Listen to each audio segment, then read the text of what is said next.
Ang sarap talagang magpahangin dito. For today's video mga kaigo, dadalhin ko kayo sa natitirang kagubatan sa lungsod ng Baguio.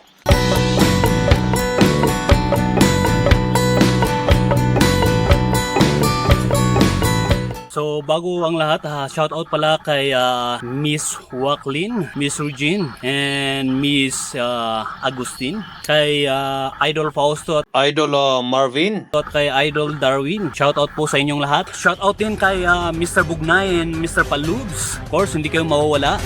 Ngayong hapon, bigla kong namiss ang kalikasan, alam nyo na. Laki akong bundok kaya hinahanap-hanap ang presko ng hangin sa magubat gaya sa atin dahil isa ito sa pumupuno ng aking kasiyahan pag matagal na tayo sa baba.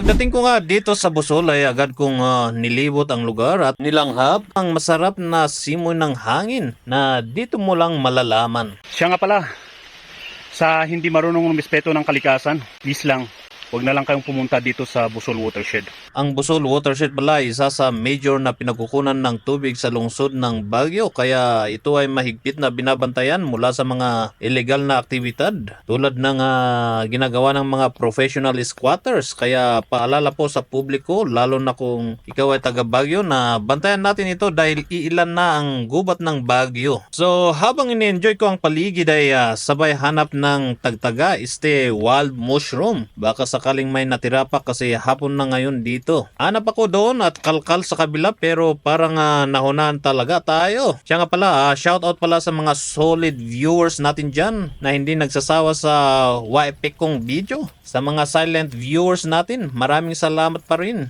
Sa ating mga supporters at mga bashers in and out of this country. Sana maganda ang araw ninyo habang pinapanood to. Mukhang wala tayong makukuha ngayon pero hindi tayo sumusuko. Sana ay tapusin nyo ang video na to para makita nyo at malaman nyo ang masarap na wild mushroom dito. So nagtyaga nga ako na naghanap kasi ayokong mazero. At sa wakas, meron tayong nakita na kamukha ng akin. Yung ginagamit ko sa paghanda o pagpitpit ko ng sili tuwing kainan. Ang tawag namin dito ay lupa. Iwan ko sa inyo kung ano ang tawag ninyo dito. Parang karne ng native na manok ang lasa nito. At bihira itong makita sa kagubatan ng Cordillera kasi namimili ito ng tamang temperatura at pagka-moist ng gubat. Masaya kong ang kinuha at naghanda pa dahil sa wakas may pasalubong ako kay Kadwa dahil alam kong paborito niya ito.